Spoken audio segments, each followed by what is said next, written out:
There are many ways to start a fire. This is one of my favorites. You're going to take a 9-volt battery, just touch it to steel wool. There's a lot of carbon in it, and carbon burns. And then you can blow on it.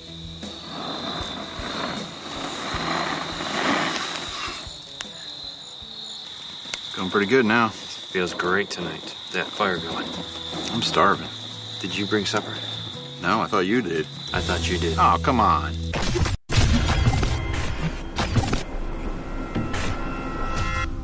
Most people think you have to have a sound device to protect your perimeter, but we have a chemical solution.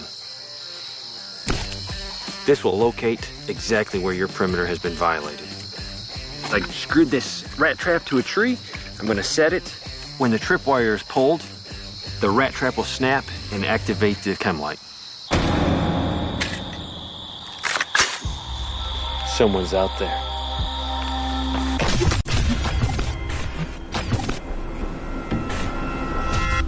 It's possible to build a great camp stove out of the cans that you have in your food storage.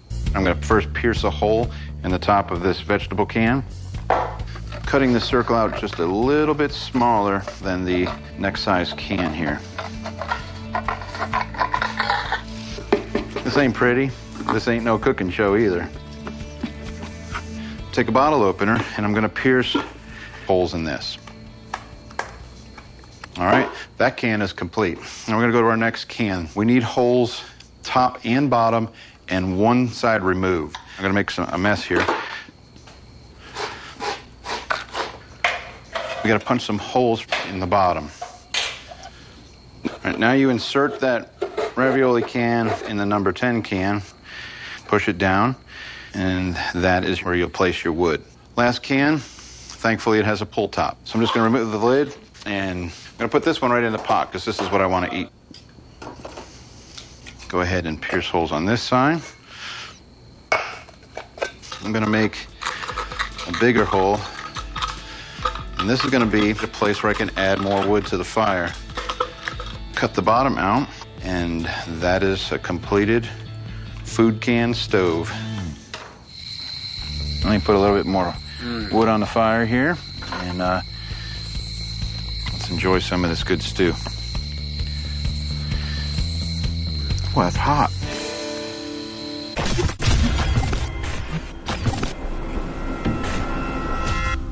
And charcoal is very versatile, very useful in a crisis situation. You can cook on it.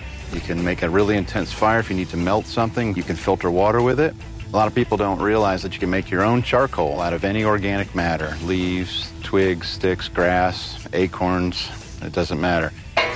All you need is a metal container that has a pretty tight lid. I'm just going to put it over any heat source.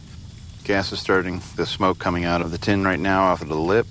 Once the moisture is burned off, the gases that will be coming out here will become flammable. That flame is not coming from the fire. It's actually coming from the gases contained in the pine cone, the wood scraps. Oh, yeah, we lifted the lid. And when that flame goes out, we're done.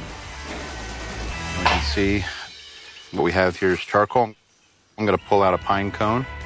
Everything retains its shape, its structure. The remaining product is carbon or charcoal.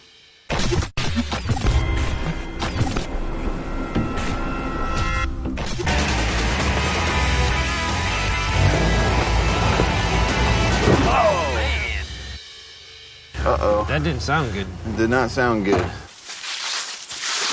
Oh, boy. Oh, no. Definitely broke a tie rod. What are we going to do now? If you ever break down in the woods, you can use your vehicle to fix your vehicle.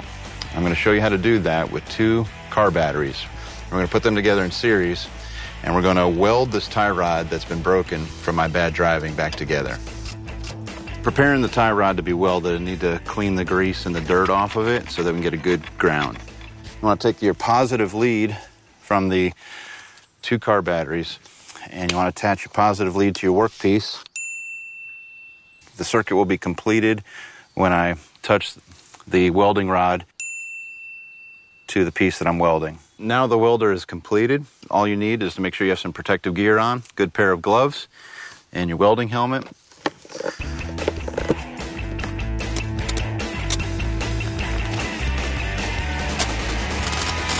It just takes a while to heat the workpiece up.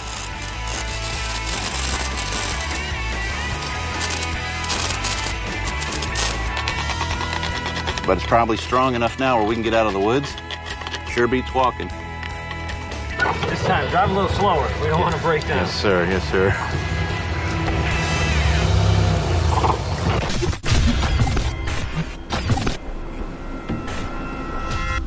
In a grid down scenario, it's going to be very important for you to be able to access water.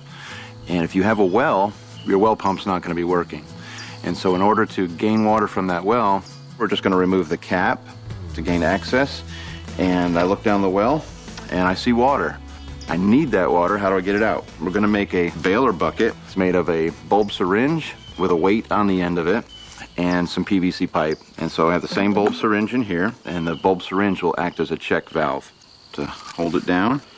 So all you need to do is tie off your baler bucket, lower it down in the well.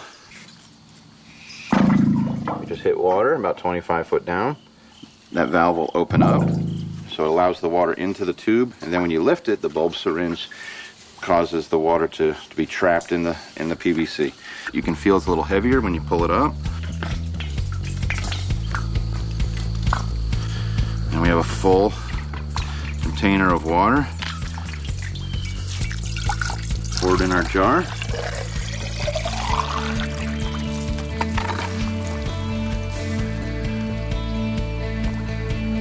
Oh, it's hard to beat ice cold well water. That's great.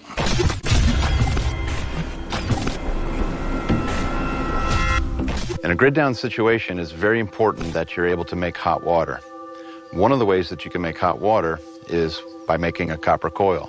The problem is when you try to bend copper tubing, you end up causing it to kink unless it's filled with something.